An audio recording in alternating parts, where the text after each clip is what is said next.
প্রথম নম্বর হক বললাম কি করতে হবে, বলেন কি করতে হবে? যে রসুলের প্রতি ঈমান আনতে হবে, যে তিনি যে শেষ নবী মুহাম্মদ রাসূলুল্লাহ, আল্লাহর প্রেরিত পয়গম্বর, তিনি হলেন আল্লাহর পাঠানো রসুল। এই ঈমান আমাদের অন্তরে বসাতে হবে। এটা হলো উম্মতের বড় হক। আল্লাহ রসুল মানে আল্লাহ রসুল আমাদের কাছে এই হকটা পাবেন, এই উম্মতের উপর হক আছে। তাহলে প্রথম নম্বর হক আমি বললাম যে রসুলের প্রতি ঈমান আনতে হবে। দ্বিতীয় নম্বর হক রাসূলুল্লাহ সাল্লাল্লাহু আলাইহি ওয়াসাল্লাম বললেন যে আমার প্রতি তোমাদের ভালোবাসা থাকবে। প্রথম নম্বর হক বললাম রসুলের উপর ঈমান আনা। দ্বিতীয় নম্বর হক হলো রসুলকে অন্তর দিয়ে মন থেকে ভালোবাসা, মোহাব্বত করা। কেমন ভালোবাসা, কেমন মোহাব্বত আল্লাহ তাআলা বললেন এবং রসুল হাদিসের মধ্যেও বললেন। সহিহ বুখারীর 15 নম্বর হাদিসে এসেছে, লা ইউমিনু আহাদুকুম হাত্তা আকুনা হাব্বা ইলাইহি মিন ওয়ালিদিহি ওয়া ওয়ালাদিহি ওয়ান নাসি আজমাইন। লা ইউমিনু আহাদুকুম, তোমরা কতক্ষণ পর্যন্ত মুমিন হতে পারবে না, হাত্তা আকুনা আহাব্বা ইলাইহি, কতক্ষণ পর্যন্ত যে তোমরা তোমার ছেলে, তোমার বাপ, তোমার মা সকলের থেকে বেশি প্রিয় মুহাম্মদ রাসূলুল্লাহ না হবে। আমি আমার ছেলেকে বহুত ভালোবাসি, আমি আমার মেয়েকে ভালোবাসি, আমি আমার বাবাকে ভালোবাসি, আমি আমার মাকে ভালোবাসি। রাসূল বলছেন তোমরা অতক্ষণ পর্যন্ত মুমিন মুসলমান হতে পারবে না যতক্ষণ পর্যন্ত তোমার ছেলের থেকে বেশি পেয়ারা আমি মুহাম্মদ না হব, তোমার বাবার থেকে বেশি ভালোবাসা আমি না পাবো, তোমার ছেলে সন্তানের থেকে, বিবির থেকে যতক্ষণ পর্যন্ত আমি না মুহাব্বতের পাত্র হব, ততক্ষণ পর্যন্ত তোমরা মুমিন মুসলমান হতে পারবে না, পাকা মুমিন মুসলমান হতে পারবে না।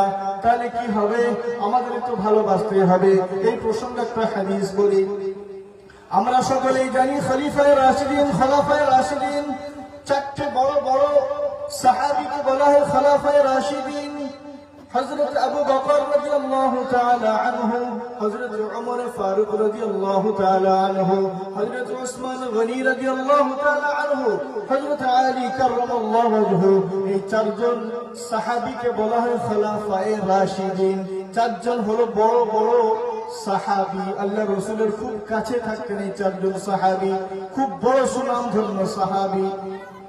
এই সুনামধন্য সাহাবীদের মধ্যে হযরত ওমর ফারুক রাদিয়াল্লাহু তাআলা আনহু রাসূলের দরবারে গেলেন, গিয়ে বলছেন ইয়া রাসূলুল্লাহ হাবিবাল্লাহ।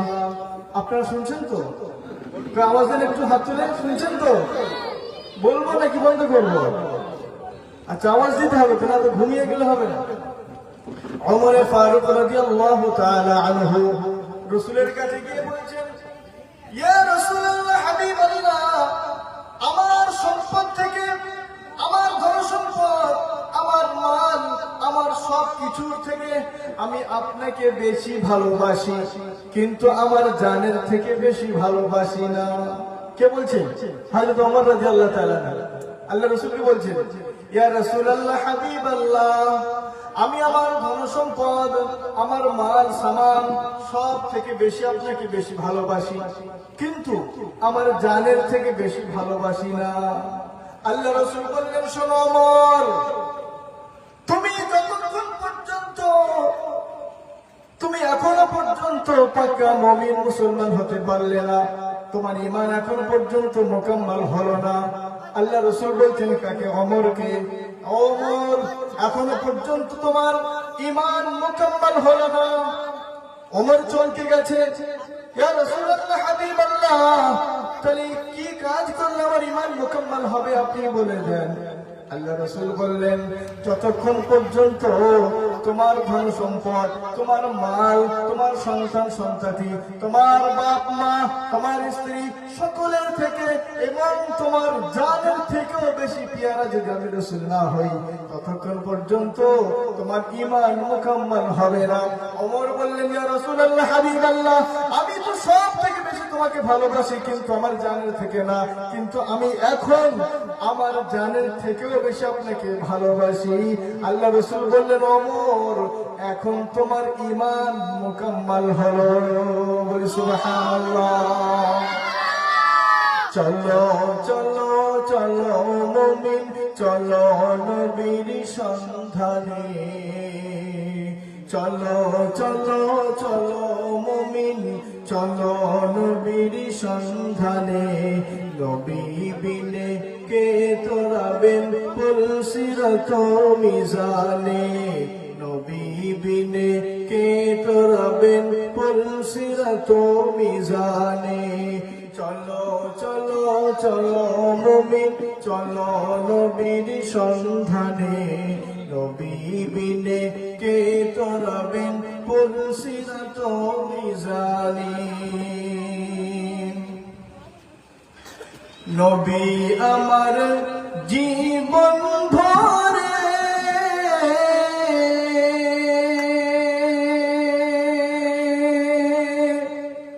দিনের লাগি কষ্ট করে।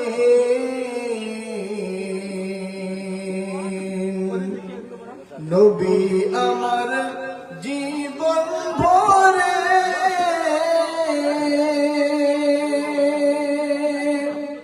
দিনের লাগি কষ্ট করে।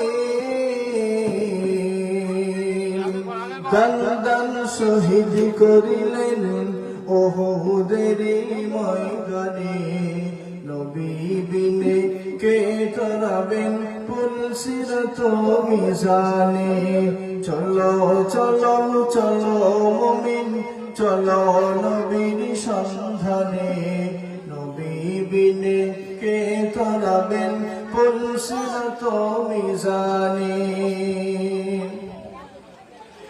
এমন মায়ার নবী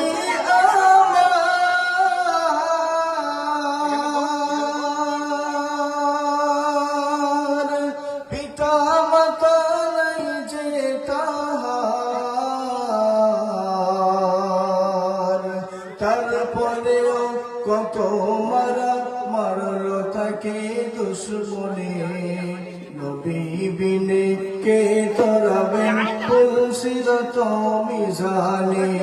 তারপরেও কত মারা মারলো তাকে দুশমনে। নবী বিনে কে তোরাবেন পুলসিরাত মিজানে। চলো চলো চলো মুমিন, চলো নবীর সন্ধানে। নবী বিনে কে তোরাবেন পুলসিরাত মিজানে। ঠিক কিনা বলেন? আমি যে কথা বলছিলাম যে রাসূলুল্লাহ সাল্লাল্লাহু আলাইহি ওয়াসাল্লাম আমাদের উপরে রাসূলের যে 5টা হক আছে তার মধ্যে আমি দুটো বললাম, যে রাসূলের প্রতি ঈমান আনতে হবে, রাসূলের প্রতি ঈমান আনতে হবে। এবং দ্বিতীয় নম্বর হক হলো তাকে মনে প্রাণে ভালোবাসতে হবে। এমন ভালোবাসা, নিজের জান সম্পদ মাল সন্তান সন্ততি বাপ মা এমনকি নিজের জানের থেকেও বেশি রাসূলকে ভালোবাসতে হবে। তাহলে আমার ঈমান মুকাম্মাল হবে, তা না হলে আমার ঈমান মুকাম্মাল হবে না। তৃতীয় নম্বর হক হলো রাসূলের ইতাআত করা। রাসূলকে কি করা? ইতাআত করা, অনুসরণ করা। আল্লাহ তাআলাকে যেমন আমরা ইতাআত করব, রাসূলকেও তেমন আমরা কি করব? ইতাআত করব। আল্লাহ রাব্বুল আলামিন কোরআনে কারীমের মধ্যে ঘোষণা করলেন, আউযু বিল্লাহি মিনাশ শাইতানির রাজীম ওয়া আতিউল্লাহ ওয়া রাসূলাহু ইন কুনতুম মুমিনিন। তোমরা ইতাআত করো আল্লাহ, ওয়া আতিউল্লাহ ওয়া রাসূলাহু ইন কুনতুম মুমিনিন। যদি তোমরা মুমিন হতে চাও আল্লাহ তাআলার ইতাআত করো, অনুসরণ করো। শুধু আল্লাহর ইতাআত করলে অনুসরণ করলে মুমিন হতে পারবে না। আল্লাহ তাআলার ইতাআত অনুসরণের সাথে সাথে আল্লাহর রাসূলেরও ইতাআত করতে হবে, আল্লাহর রাসূলেরও অনুসরণ অনুকরণ করতে হবে। রাসূলের সুন্নাতকে ভালোবাসতে হবে, মান আহাব্বা সুন্নতি ফাকাদ আহাব্বানি ওয়া মান আহাব্বানি কানা মাই ফিল জান্নাহ। রাসূলের ইতাআত করবে কিভাবে, রাসূলের অনুসরণ করবে কিভাবে? সুন্নতের মাধ্যমে। রাসূল যখন দুনিয়াতে নাই, তাহলে রাসূলের ইতাআতটা করব কিভাবে? রাসূলের ইতাআত করতে হলে রাসূলের সুন্নাতকে আমাদের আঁকড়ে ধরতে হবে। মান আহাব্বা সুন্নতি ফাকাদ আহাব্বানি ওয়া মান আহাব্বানি কানা মাই ফিল জান্নাহ। যে আমার সুন্নাতকে ভালোবাসবে, মান আহাব্বা সুন্নতি ফাকাদ আহাব্বানি, সে আমাকে ভালোবাসলো। আর যে আমাকে ভালোবাসলো সে আমার সাথে কোথায় থাকবে? কানা মাই ফিল জান্নাহ, আমার সাথে থাকবে জান্নাতে। রাসূলের সুন্নাত হলো কি? ভাই ভাইকে ভালোবাসা, ঝগড়া করা রাসূলের সুন্নাত। যে ভাই ভাইয়ের সাথে দ্বন্দ্ব, দুজন মারামারি করো, ফাটাফাটি করো, এটা তো রাসূলের সুন্নাত নয়। আল্লাহ রাসূল জন্মলগ্নে এসে তিনি শিক্ষা দিয়েছেন ভাইয়ের সাথে কেমন ব্যবহার করতে হয়। দুধমা হালিমার বাড়ি যখন গেছেন, দুধমা হালিমার বাড়িতে গিয়ে যখন হালিমা সাদিয়া তার বুকের দুধ যখন পান করছিলেন, আল্লাহ রাসূল জানেন যে হালিমা সাদিয়ার আরেকটা সন্তান আছে, নাম তার আব্দুল্লাহ। তাহলে তিনিও দুধ পান করবেন। আল্লাহ রাসূলকে একটা দুধ পান করানোর পরে যখন আরেকটা দুধ দিচ্ছেন, স্তনে মুখ দিচ্ছেন না কোনো মতেই স্তনে মুখ দিচ্ছেন না। কেন? আল্লাহ রাসূল তো জানেন যে হালিমা সাদিয়ার আরেকটা সন্তান আছে, নাম তার আব্দুল্লাহ। আমি তো এসেছি রাহমাতাল লিল আলামিন মুহাম্মদুর রাসূলুল্লাহ, আমি তো ভাইয়ের হককে বুঝিয়ে দিতে এসেছি, ভাইয়ের হক আমি কাটতে আসি নাই। রাসূল সেদিন থেকে শুয়ে মা হালিমা সাদিয়ার কোলে শুয়ে বিশ্ববাসীকে শিক্ষা দিয়েছিলেন, ও বিশ্বের মানুষেরা, ও বিশ্ববাসীরা, আমি মুহাম্মদুর রাসূলুল্লাহ, আমি ভাইয়ের হক নিতে আসি নাই, আমার এখান থেকে তোমরা শিক্ষা নাও। আমি এসেছি ভাইয়ের হককে বুঝিয়ে দিতে। তাই সেই দিনেই তিনি হালিমা সাদিয়ার কোলে শুয়ে থেকেও একটা স্থান খেয়ে আরেকটা স্থান রেখে দিয়েছিলেন ভাইয়ের জন্য। তাও সেটা দুধ ভাই, নিজের ভাই নয়, দুধ ভাই, দুধ শরীফ ভাই। আল্লাহ রাসূলের শিক্ষা দিয়েছিলেন, আমাদেরকে এই শিক্ষা এখান থেকে গ্রহণ করতে হবে। এটা হলো সিরাতুন নবীর মাহফিল, রাসূলের সিরাত সম্পর্কে জানবো। সময় সীমিতর কারণে আমি কথা বলতে পারছি না। আমাদের আগাত মেহমান এসে গেছেন, সুতরাং একটা কথা মাসালা আছে, একটু বলি। কোন মানুষ যখন তায়াম্মুম করে, তায়াম্মুম করার পরে যখন পানি পেয়ে যায়, তখন তায়াম্মুম কি হয়ে যাবে? কেটে যাবে। পানি এসে গেলেই তায়াম্মুমের কাজ শেষ। তখন কি করতে হবে? পানি দিয়ে উজু করতে হবে। তায়াম্মুমের কাজ সব, যে একটু হাত মেরে ব্যাস মুখে মশা করলাম, হাত মশা করলাম, হয়ে গেল। কিন্তু পানি হলে কুল্লি করো, নাকে পানি দাও, মুখ ধো, হাত ধো, পা ধো, মাথা মশা করো, অনেক কাজ। কিন্তু তায়াম্মুম তিনটে কাজ, শর্টে একবারে। কিন্তু পানি এসে গেলে তায়াম্মুম বাতিল। তো যাই হোক, আমি এতক্ষণ তায়াম্মুম চালাচ্ছিলাম, পানি এসে গেছে, আমার কাজ শেষ। ঠিক আছে, আলহামদুলিল্লাহ। আপনারা খুব গুরুত্বপূর্ণ ভালো সুন্দর সুন্দর কথা শুনবেন। যাক, আমি আরেকটা কথা বলি। আমি তিনটে বলেছিলাম, 5টা হকের কথা বলেছিলাম, 3টে বললাম আমি। যে রাসূলের প্রতি ঈমান আনা, তারপরে হচ্ছে রাসূলকে মনে প্রাণে ভালোবাসা, তারপর আল্লাহ রাসূলের ইতাআত অনুসরণ করা, 3 নম্বর বলেছিলাম। 4 নম্বর হক হচ্ছে আল্লাহ রাসূলকে ইজ্জত করা, সম্মান করা। আল্লাহ রাসূলকে কি করতে হবে? ইজ্জত করতে হবে, সম্মান করতে হবে। এটাও আল্লাহ তাআলা কোরআনে কারীমের মধ্যে জানিয়েছেন। আউযু বিল্লাহি মিনাশ শাইতানির রাজীম। লিতুমিনু বিল্লাহি ওয়া রাসূলিহি ওয়া তু'আজ্জিরুহু ওয়া তুওয়াক্কিরুহু ওয়া তুসাব্বিহুহু বুকরাতান ওয়া আসীলা। আল্লাহ রাসূলকে ইতাআত করতে হবে, আল্লাহ রাসূলের ইজ্জত করতে হবে, সম্মান করতে হবে, আল্লাহ রাসূলকে ভালোবাসতে হবে। সাহাবারা কেমন ইতাআত করতেন? যদি এরকম কোন মজমা চলতেন, চাতক পাখির নেই সাহাবারা দাঁড়িয়ে থাকতেন, চুপ করে থাকতেন। যদিও এমন বলা হয়েছে যে পাখিও এসে মনে হতো যে এখানে কিছু একটা থাম্বা বসানো আছে, সাহাবারা আল্লাহ রসুলের কথা এমন ভাবে শুনতেন যে যদি কোনো মজমায় সাহাবারা বসে আছেন, আল্লাহ রসুল কথা বলছেন, এমন ভাবে স্তব্ধ ভাবে শুনতেন, পাখিও এসে মাথায় বসে পড়তো, যে মনে হচ্ছে এখানে কোনো মানুষ বসে নাই, এখানে একটা মাটির কোনো থাম্বা আছে, প্লেয়ার আছে, যার উপরে পাখি নিরালায় বসবেন। তাহলে বুঝতে হবে রসুলের কথা কেমন সজাগ ভাবে শুনতেন, কেমন দৃঢ়ভাবে শুনতেন। রসুলের এই ভালোবাসা, রসুলের এই মোহাব্বত সাহাবার অন্তরে ছিল।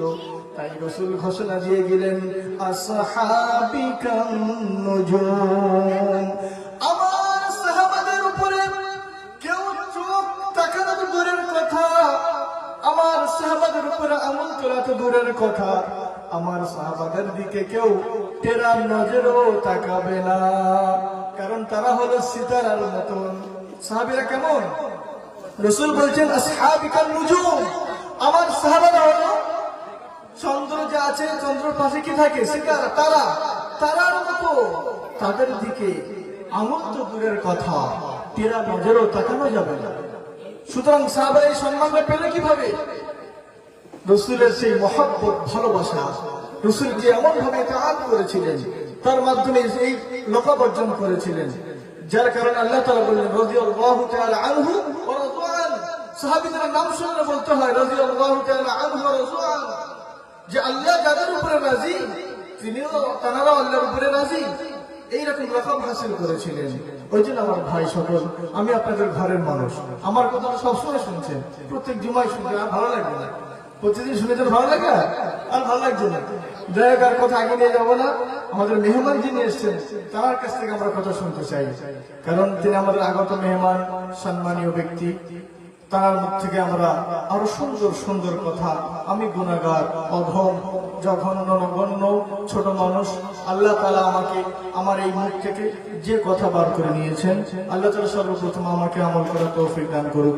এরপরে সকল আমরা যারা আছি সকলকে কথা আমল করার তৌফিক দান করুক। সবাই বলেন আমিন। ওয়া আখিরু দাওয়ানা আনিল হামদুলিল্লাহি রাব্বিল আলামিন।